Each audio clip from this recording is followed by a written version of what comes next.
Pookode veterinary സർവകലാശാല ക്യാമ്പസിൽ വിദ്യാർത്ഥികളുടെ ക്രൂരമർദ്ദനത്തെ തുടർന്ന് മരണപ്പെട്ട സിദ്ധാർത്ഥ് കേരളത്തിന്റെ നൊമ്പരമായതോടെ ക്യാമ്പസ് അതിക്രമങ്ങളെക്കുറിച്ചുള്ള കൂടുതൽ വാർത്തകൾ പുറത്തുവരികയാണ്. SFIക്ക് ആധിപത്യമുള്ള ക്യാമ്പസുകളിൽ സംഭവിക്കുന്ന ഗുണ്ടായിസത്തെക്കുറിച്ച് സോഷ്യൽ മീഡിയയിൽ ഇപ്പോൾ ചർച്ച സജീവമാണ്. SFIയുടെ കോട്ടയായ മഹാരാജാസ് കോളേജിൽ പഠിക്കാൻ ചെന്ന തന്നെ ഭീഷണിപ്പെടുത്തി മുടി മുറിപ്പിച്ചതിനെക്കുറിച്ച് സിനിമാ സംവിധായകൻ പ്രതാപ് ജോസഫ് മുമ്പ് പറഞ്ഞിരുന്നു. അന്ന് ക്യാമ്പസിലെ നേതാവായിരുന്നു ഇന്നത്തെ സംവിധായകൻ ആഷിഖ് അബു. ഇപ്പോൾ മറ്റൊരു വെളിപ്പെടുത്തലുമായി എത്തിയിരിക്കുകയാണ് പ്രതാപ് ജോസഫ്. മഹാരാജാസ് കോളേജിലെ ഇടിമുറികളെക്കുറിച്ചും കോളേജിൽ നടക്കുന്ന സദാചാര സംരക്ഷണങ്ങളെക്കുറിച്ചുമാണ് പ്രതാപ് തന്റെ ഫേസ്ബുക്ക് പോസ്റ്റിൽ വെളിപ്പെടുത്തിയിരിക്കുന്നത്.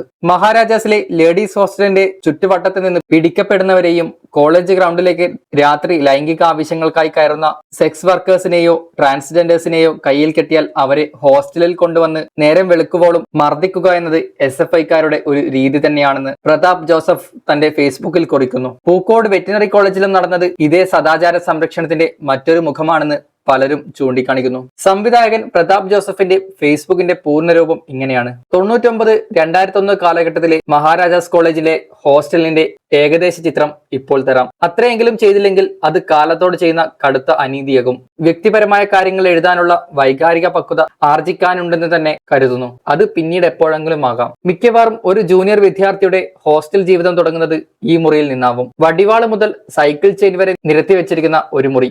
ആ മുറിയിൽ ആരും താമസമുണ്ടാവില്ല. അത് പൂട്ടിയിരിക്കും. ഒരുപാട് കഥകൾ ആ ഇടിമുറികളെ കുറിച്ച് പറയാൻ ആളുകൾ ഉണ്ടാവും. ആ കഥകൾ കേട്ടാണ് നിങ്ങളുടെ ഹോസ്റ്റൽ ജീവിതം ആരംഭിക്കുക.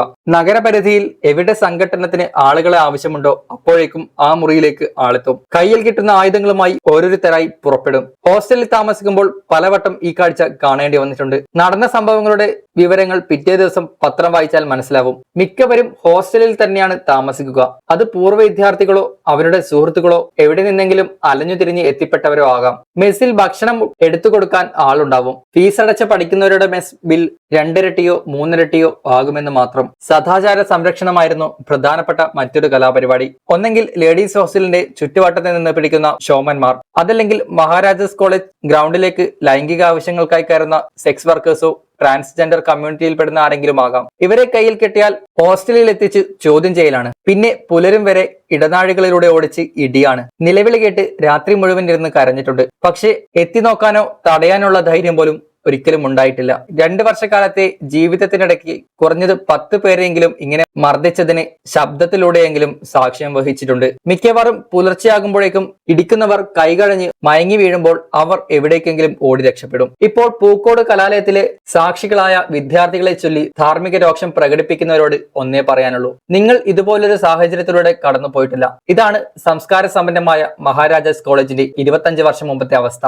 2 വർഷം മുമ്പ് മഹാരാജാസ് കോളേജിൽ നിന്ന് ബാക്കി വന്നവർ എന്നൊരു സിനിമ IFFKയിൽ എത്തുകയുണ്ടായി. അപ്പോൾ ഒരുപാട് സന്തോഷം തോന്നി. അല്ലാതെ കഴിഞ്ഞ 25 വർഷത്തിലൊരിക്കൽ പോലും ജീവിച്ച കോളേജ് ഹോസ്റ്റലിലേക്ക് തിരിഞ്ഞു നോക്കണമെന്ന് പോലും തോന്നിയിട്ടില്ല. ഇത് ഏതെങ്കിലും ഒരു ക്യാമ്പസിന്റെ മാത്രം അവസ്ഥയാണെന്ന് ഞാൻ കരുതുന്നില്ല. പാർട്ടിക്ക് ഗുണ്ടകളെ ആവശ്യമുണ്ട്. അവരെ ചെല്ലും ചെലവും കൊടുത്ത് എവിടെയെങ്കിലും സംരക്ഷിക്കേണ്ടതുണ്ട്. അതിന് ഏറ്റവും സുരക്ഷിതമായ ഇടങ്ങൾ ക്യാമ്പസുകളിലോ കോളേജ് ഹോസ്റ്റലുകളോ ആണ്. എല്ലാ നിയമ സംവിധാനത്തിനും പുറത്തുള്ള പ്രത്യേക ഇടങ്ങളാണിവ.